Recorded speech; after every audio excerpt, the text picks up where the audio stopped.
Mark, we have an update here on a case that I have been watching closer than any other case that's coming out of the U.S. Supreme Court. Can you explain what that update is? Yeah, this is a very, very big update, and I need everyone to do me a favor. You got to watch this video to the end because there's a lot that's going to be packed in here, okay? And then I need you to share this with your friends.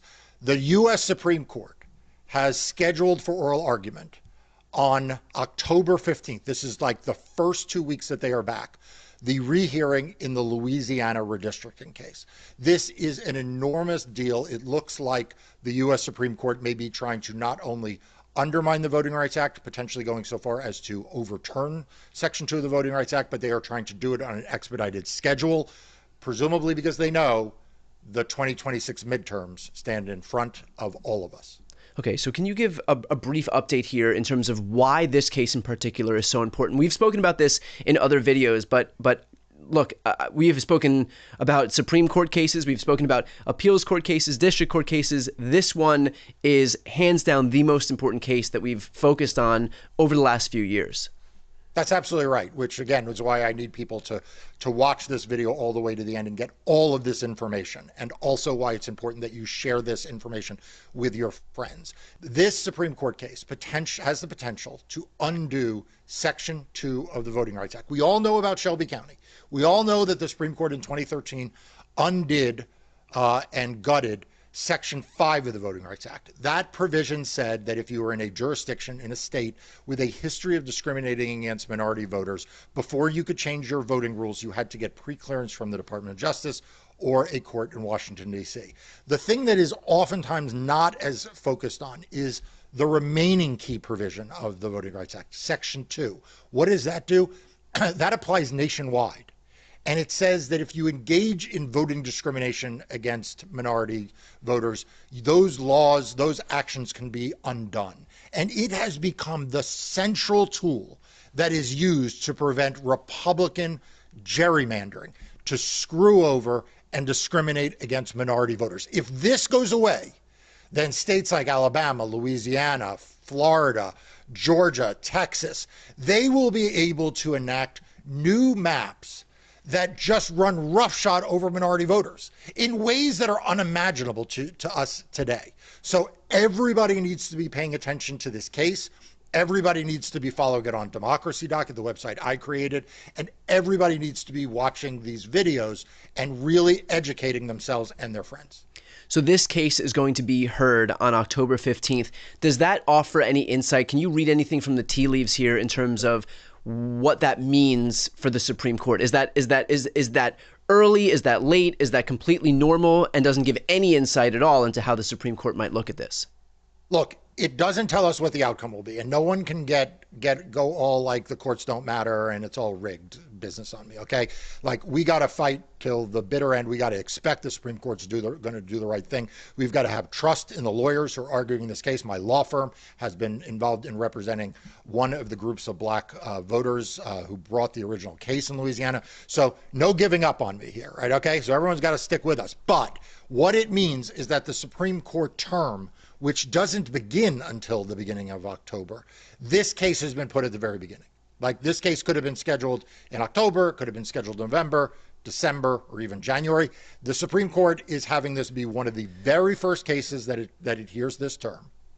And one of the reasons that may be is because they want a decision to be able to be issued early in the term, early in 2026, because there will be midterm elections. And if they were to strike down the Voting Rights Act, you could see Republican states all across the Deep South and potentially elsewhere decide to redraw their maps and draw out of existence existing black and Hispanic opportunity districts that right now, if they tried to do, would violate the Voting Rights Act. Again, not a prediction. I believe that we have to win this case and that we will win this case. We have won previous cases before. We won the Alabama case a couple of years ago, which was the last time that Section 2 of the Voting Rights Act was in danger. So again, no giving up on it, everybody. You cannot get fatalistic here. We have to hold the Supreme Court to the law, to its precedent, and to what Congress intended when they enacted this. Mark, does the fact that this Supreme Court has upheld Section 2 of the Voting Rights Act numerous times in numerous states, including Louisiana, including Florida, including Alabama, does that offer any insight into whether or not they would be more or less willing to uphold Section 2 of the Voting Rights Act when that issue, as a standalone issue, comes in front of the court? Look, the fact is this has come up before the court, as you point out. Like, you listed some of the states that the current composition of the Supreme Court has decided. But honestly, the amendments to Section 2 that sort of have set the basic framework that we all operate under were put in place in 1982 under Ronald Reagan. Yeah. And conservative Supreme Courts ever since, and yes, we have had conservative Supreme Courts ever since, they have all, in one form or another, reaffirmed Section 2 of the Voting Rights Act, applied Section 2 of the Voting Rights Act, struck down actions that violate Section 2 of the Voting Rights Act. I mean, this is as close as you get to well-settled law that has not just existed, but has been over and over and over again applied to a variety of districting and district maps over the course of decades. And for the U.S. Supreme Court to decide now, somehow, that, it no longer is necessary because times have changed, there's no longer a need for it, or whatever excuse they would have, is simply inexcusable. And we cannot allow that to happen. We cannot give in to that as an inevitability. We have to hold the Supreme Court to those precedent and assume that in the end, they will, as they did in Alabama, they will do the right thing and Section 2 will survive. But does the fact that they're bringing this up to hear these arguments in the first place, does that suggest that, at least among one justice, there's some openness to striking this down? Oh, it's more than one justice. I mean, look, we have seen at least 3 justices of the Supreme Court cast serious doubt on the Voting Rights Act or more. I mean, we've seen individual justices say that they believe it should be Section 2 of the Voting Rights Act either is unconstitutional or doesn't apply to redistricting at all. So let's be eyes open. I mean, I'm not here to sell, fairy tales. There is a contingent of the Supreme Court that is hostile to the Voting Rights Act. And that is something that is a tragedy for democracy and is something that we have to worry about. It is also the case, to make matters worse, that this Louisiana case was heard last term. The Supreme Court had an opportunity to put this to bed, and instead they ordered it re-argued.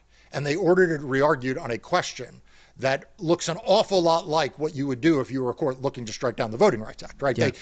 There is a reason why this case is being reheard this term, and it is not for any good reason. It is for a very concerning reason, and that suggests that it's not just one justice or 2 justices or even just 3 justices, right? We need, in order for the Voting Rights Act to survive, we need to win 2 of the following 3 in this rehearing. Ready? Chief Justice Roberts, Justice Kavanaugh, and Justice Barrett. Now, each of them, you can say, has good reason to believe that they should be in favor of holding Section 2 based on their past votes, but each of them have said things or written things that suggest that maybe they don't think Section 2 should remain good law. So this is very much an open question. It is very much of deep concern to me and to you and to everyone who cares about the pro-democracy movement. But again, the reason why I wanted everyone to watch through the end of this video is because I need everyone to listen and not give up on democracy. The cynics want you to believe that Section 2 of the Voting Rights Act is going to be struck down. Donald Trump wants you to think that the Supreme Court is rigged against voting rights. That is the game that the right wing is playing. The best thing you can do right now to support voting rights, the best, most important thing you can do right now to ensure that Section 2 remains strong is to believe that it is constitutional, to insist that the Supreme Court follow the law, and to not give in to the cynics, not give in to the idea that democracy is going to die in the plain light of day while the legacy media watches on and does nothing. We need everyone to have the confidence that courts have to do the right thing and will do the right thing. And if we do that, we may once again surprise everyone and pull a win out of this Supreme Court. Mark, I want to put this into perspective here because we're right now engaged in this nationwide battle where a bunch of states are looking to redraw their maps. We're seeing it on the Republican side in Texas, in Missouri, in Indiana, in Florida, and of course Democrats are rightfully looking to respond. And we've heard from governors in places like California, Illinois, possibly New York, although it wouldn't be immediate, and Maryland as well. Can you put this into perspective? While we kind of squabble over a few seats in different states here and there, which may amount to, I don't know, 12 seats or so if Republicans are able to gerrymander all the states they've been talking about, Democrats probably somewhere along the same lines. But what would overturning Section 2 of the Voting Rights Act mean in terms of being able to redraw maps and eliminate these opportunity districts? Look, if there's no Voting Rights Act protections, and the Supreme Court has already said there's no protections against partisan gerrymandering. And the Supreme Court, is being interpreted to have said that you can do unlimited mid-cycle redistricting, although I have my doubts about that. But if you take those three things, then there's nothing that prevents Republicans from gerrymandering with complete abandon. And there are dozens upon dozens, if not more than 100 districts that right now Republicans keep their hands off of because they believe that it will, if they touch them, it'll either violate the Voting Rights Act or trigger a lawsuit claiming violation of the Voting Rights Act. And so they leave those districts alone. And so you will go from a world in which right now you have seen the expansion of black opportunity districts in states like Alabama and Louisiana to potentially Republicans saying, let's do away with them entirely. Yeah. Same thing in Georgia. Same thing in Florida. Same thing in Texas with black and Hispanic districts. I mean, this would be a catastrophe for voting rights in this country and a catastrophe for democracy in this country. And that's the reason why I feel so strongly about this. It's why I am pressing so hard all of you to share this video so that your friends and family know the stakes here. Also, do me a favor. Sometimes Brian and I do these videos and it's hard to know like what you all are thinking. So put a comment and let us know. Like if this is something on your mind, tell us it's on your mind. If there's something else you think we should be doing videos on, let us know that as well by putting something in the comment section. Perfectly put. I would echo that sentiment as well. Finally, Mark, let's finish off with this. When do you expect, at the earliest and at the latest, we might hear some type of ruling from the Supreme Court here? And is there still the possibility that exists that the Supreme Court might not rule in time for it to apply to 2026? Look, I mean, the Supreme Court can rule whenever it wants, right? We know that typically its most important decisions are not handed down until the end of June, and that would frankly be too late for the 2026 cycle. The reason why this has caused alarm bells to go off for me is because they scheduled this argument very, very early. Now, on the one hand, you could say that's just because it's a rehearing and they didn't need, as much prep time or whatever. On the other hand, you could imagine that because it involves redistricting, they might actually want it to be later so that there is not gamesmanship that comes out of any decision, good, bad, or someplace in between. And therefore, they purposely would not want a big redistricting case to be decided in the middle of, frankly, a midterm election. So they can rule any time. As early as, I would say, January. Remember the Citizens United case, which was also a re-argued case. That decision was issued on January 10th of 2010 after it was re-argued, so very early in the cycle. But it can also be one of the last decisions that comes out in June. We're just going to have to wait and see and pay attention by subscribing to this YouTube channel and these Democracy Watch videos. Well, I appreciate that, and also highly recommend, because Mark is on the front lines of this fight. There is no better, more authoritative voice on this issue than Mark and his team. So highly recommend for anybody who has not yet subscribed to Democracy Docket's YouTube channel. I'll put the link right here on the screen and also in the post description of this video. I'm Brian Tyler Cohen.